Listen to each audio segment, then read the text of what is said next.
ஒரு நாள் மாமன்னர் அக்பர் தன் அரசவையில் ஒரு தங்க நாணயத்தை உயர்த்தி காட்டி, அமைச்சர்களே, இந்த ஒரு நாணயம் எத்தனை பேர் கையில் பயணிக்கும் என்று யாராவது சொல்ல முடியுமா என்று சவால் விட்டார். அமைச்சர்கள் ஒருவரை ஒருவர் பார்த்து கொண்டார்கள். ஒருவர் 10ன்னு சொன்னார், இன்னொருவர் 100ன்னு சொன்னார். ஆனா யாருக்கும் சரியான பதில் தெரியல. மன்னரோ கோபமா பார்த்துக்கிட்டே இருந்தார். அப்போது பீர்பால் அமைதியாக எழுந்து புன்னகையோடு முன்னே வந்தார். மன்னா, நான் வார்த்தையால் சொல்ல மாட்டேன், நிரூபிச்சு காட்டுகிறேன். அந்த நாணயத்தை என்னிடம் கொடுங்கள் என்று கேட்டார். பீர்பால் அந்த நாணயத்தை நேராக சந்தைக்கு எடுத்துக்கிட்டு போய் ஒரு ஏழை பிச்சைக்காரன் கையில் கொடுத்தான். முதியவர் நம்ப முடியாம கண்கள் விரிய அந்த நாணயத்தை நெஞ்சோடு அணைச்சுக்கிட்டார். பிச்சைக்காரன் அந்த நாணயத்தை ஒரு வியாபாரி கடையில் வச்சான். வியாபாரி நாணயத்தை கடித்து பார்த்து திருப்தியா தலையாட்டி ஒரு பெரிய அரிசி மூட்டையை எடுத்து கொடுத்தான். வியாபாரிக்கு திடீர்னு வயிறு வலிச்சது.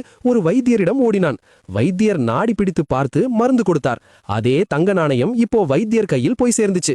வைத்தியர் மாலையில் கோவிலுக்கு போனார். கடவுளிடம் நன்றி சொல்லி அதே தங்க நாணயத்தை உண்டியனில் போட்டார். மணி ஒலி எழுந்தது. நாணயம் இப்போ கடவுள் கையில். கோவில் பூசாரி அன்று மாலை ஏழைகளுக்கு தானம் கொடுக்கும்போது அதே தங்க நாணயத்தை அதே பிச்சைக்காரனுக்கு கொடுத்தார். பிச்சைக்காரன் அதை பார்த்தான். நம்ப முடியல. கண்களில் கண்ணீர் வழிந்தது. மறுநாள் காலை சபையில் பீர்பால் அந்த நாணயத்தை உயர்த்தி காட்டினான். மன்னா, இது பிச்சைக்காரன் கையில் போச்சு, வியாபாரி கையில் போச்சு, வைத்தியர் கையில் போச்சு, கோவிலுக்கு போச்சு, ஆனா திரும்பி வந்துடுச்சு.